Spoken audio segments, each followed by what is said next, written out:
11e nuit sainte. La force de se préserver. Nuit sainte du 3 au 4 janvier. Dans les temps dans lesquels nous sommes, et dans certains moments de notre vie, il nous faut utiliser la force de se préserver, de protéger notre idéal, de protéger notre innocence, notre essence. Tout simplement parce que les conditions ne sont pas réunies pour l'exprimer, pour être accueilli, pour être apprécié et pour être aimé tel que nous sommes vraiment. D'autant qu'on nous dit que dans les temps actuels, dans ces temps de fin des temps anciens et avant les temps tout nouveaux, il y a un passage d'humanité où il nous faut nous préserver, il nous faut nous contenter, il nous faut nous protéger de la désillusion qui provient de la conclusion,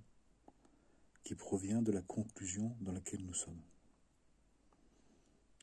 Puisque une fin amène à un nouveau début, un prochain début. Mais entre les deux, il y a toujours une phase de transition. Il y a toujours plus comme avant et pas encore comme après. Et dans cet espace de temps de la conscience, dans cet espace de temps de vie, la force de se préserver, de se contenir, de se protéger, de se mettre de côté, d'attendre, de préparer est essentiel. Il y a des saisons dans la création, il y a des saisons aussi dans la conscience, dans les moments personnels, individuels et aussi collectifs. Et le savoir, c'est de savoir qu'il y a des moments où on ne peut pas faire germer, on ne peut pas faire pousser, on ne peut pas faire fructifier. Et c'est le moment de prendre soin de ces semences, de ce potentiel, de ce devenir. Et dans certaines situations, on pourrait dire dans toutes les circonstances, dans toutes les situations, il y a un discernement à avoir pour essayer de voir ce qui sera encore possible, ce qui est vraiment possible. Tout n'est pas possible, tout n'est pas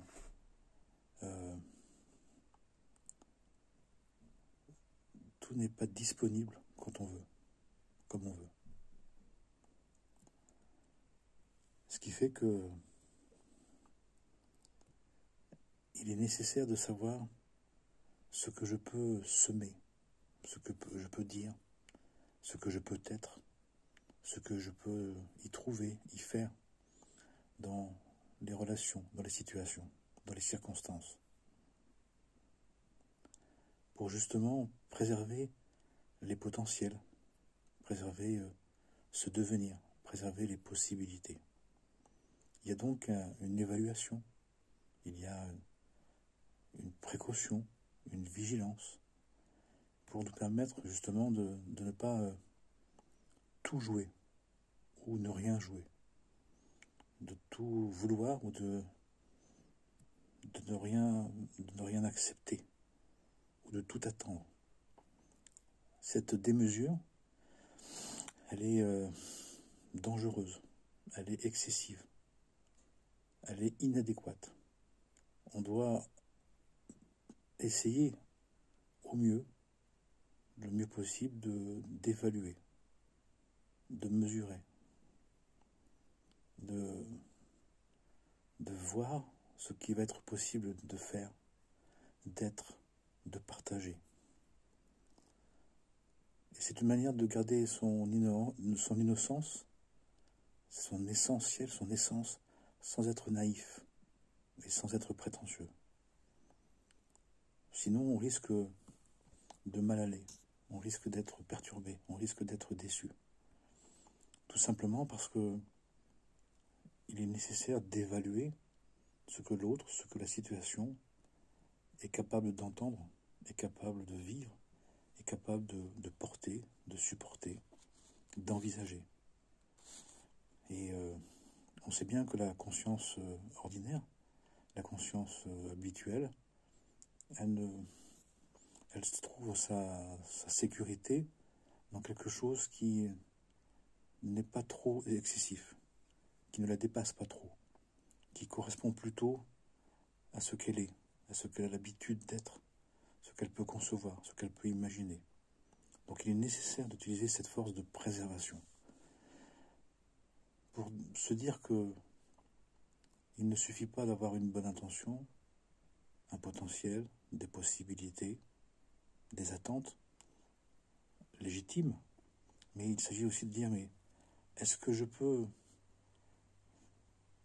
faire cet acte dans cette circonstance? Est-ce que je peux dire ce que je sais, ce que je crois savoir? Il y a des bonnes choses qui pour l'autre peuvent être inconséquents, qui peuvent être trop lourds, trop pesants, trop difficiles à envisager. Il y a donc à y aller avec prudence, avec vigilance, avec discernement. On pourrait dire aussi avec douceur, avec précaution.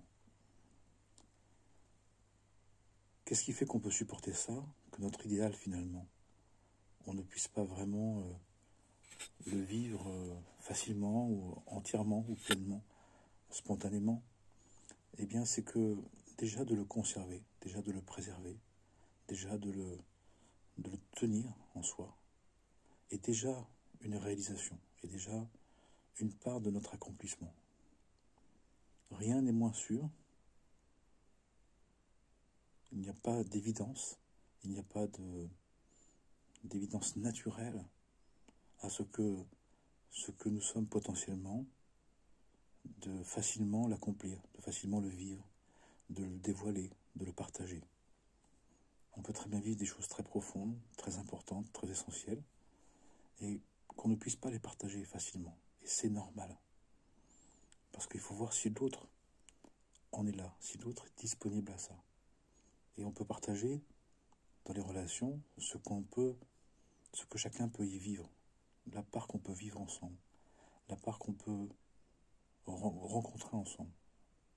Donc ça nous demande de trouver cette force, d'utiliser cette force de nous maintenir, de nous préserver, de nous garder dans une disponibilité d'esprit qui va s'ajuster au moment, aux personnes, aux circonstances. Ça sert à rien de semer pour rien. Ça sert à rien de semer sur un chemin caillouteux, dans des circonstances qui ne peuvent pas l'accueillir. Ça ne sert à rien de lancer la semence sur une pierre, sur un rocher. Ça va brûler au soleil. Ça va enflammer la relation, ça va créer de la discorde. Il s'agit de semer au bon moment, dans la bonne terre. Dans une conscience qui est préparée. Dans une conscience qui en a envie. Mais qui, plus qu'on a envie, qui est capable de la recevoir. Et donc, de manière générale, nous avons à être capables de nous préserver. C'est-à-dire de nous retenir. De patienter. D'attendre. D'espérer. La même chose pour le meilleur du meilleur.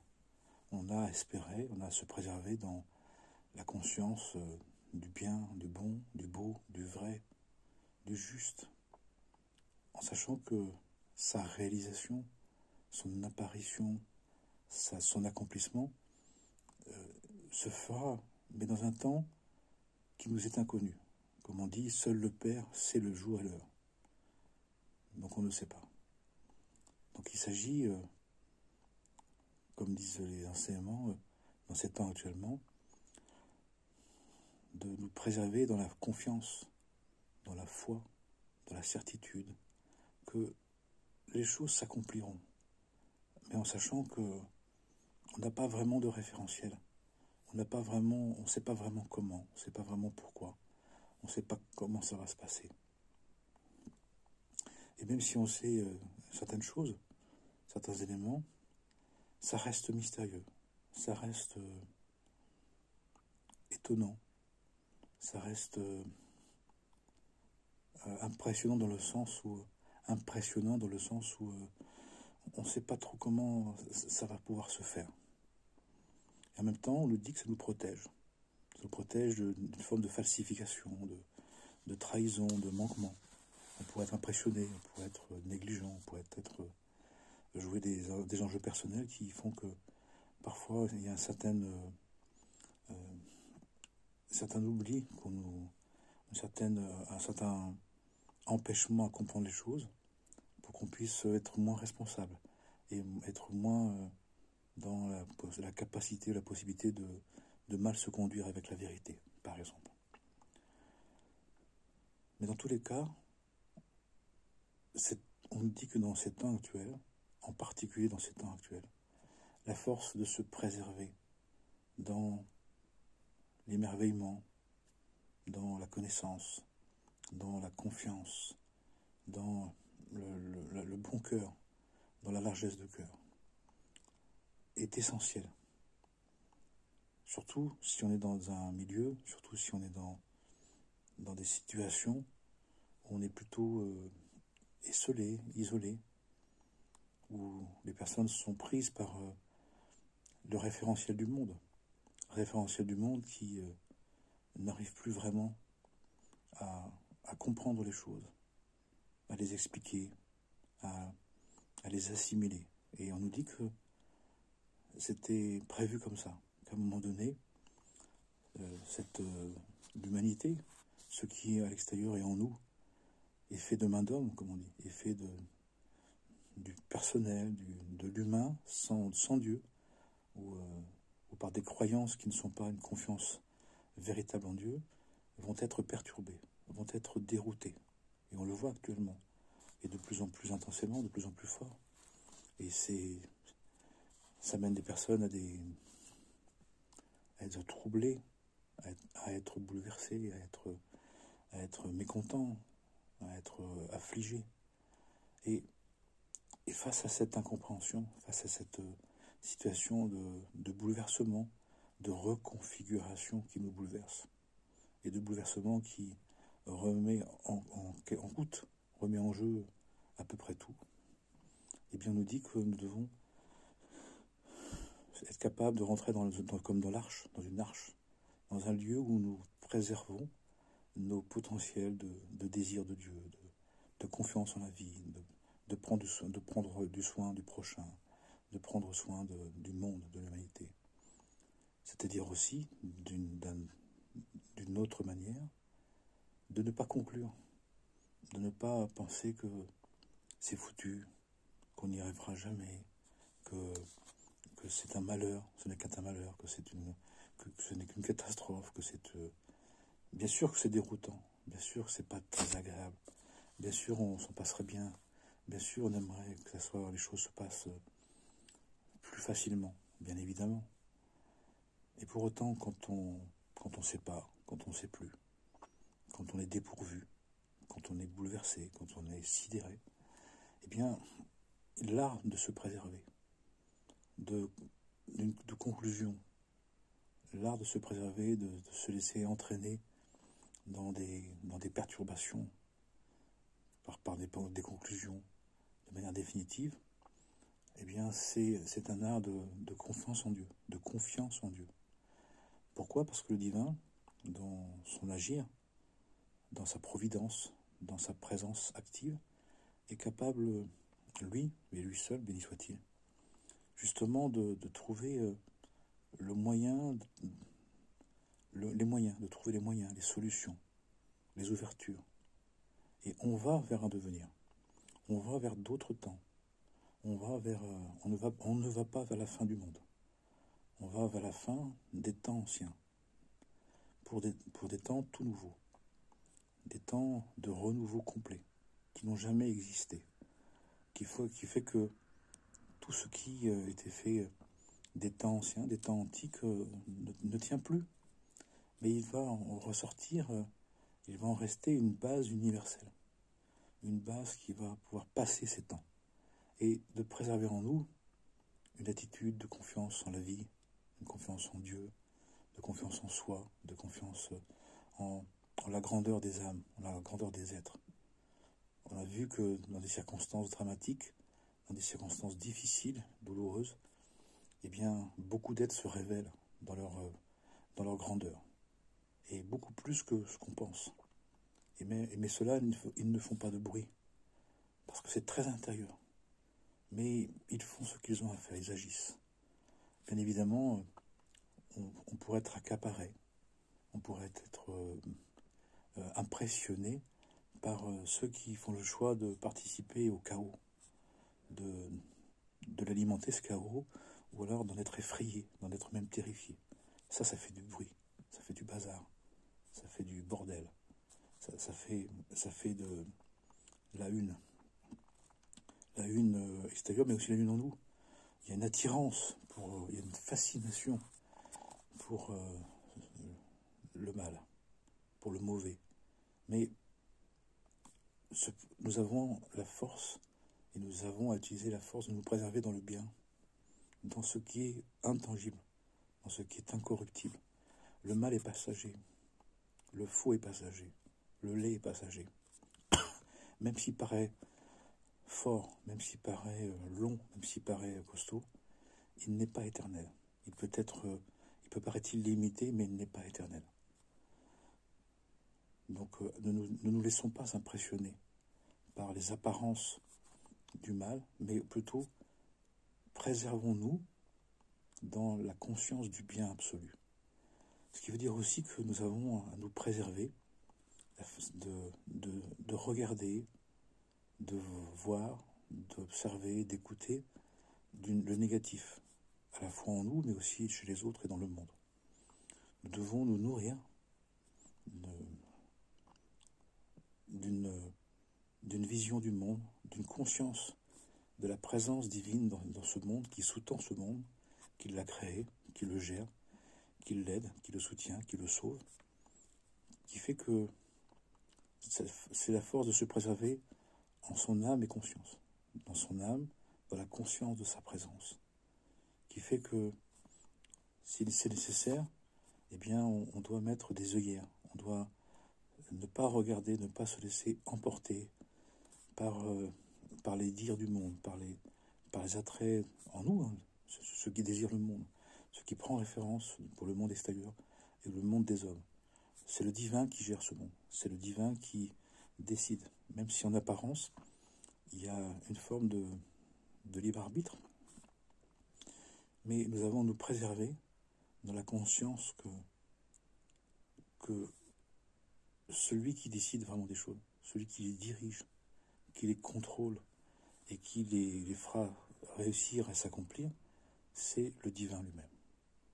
Donc cette force de se préserver dans la vérité, c'est la conscience, la pleine conscience, qu'il y a une seule volonté qui agit vraiment, qui accomplit tout, qui est capable de tout. Même si en apparence, ce n'est pas le cas, même si c'est voilé, même si c'est caché, même si c'est pas à vue. Mais les choses les plus profondes, les choses les plus sérieuses, les plus authentiques, elles sont profondes, elles sont cachées. Ça s'appelle une gestation. Et pour l'instant, on est dans la gestation d'une vérité supérieure qui est en train d'advenir, qui est en train de s'approcher, qui porte un devenir.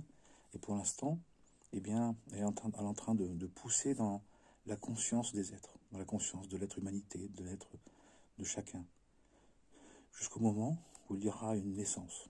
Et quand il y aura une naissance, ça s'appelle un dévoilement.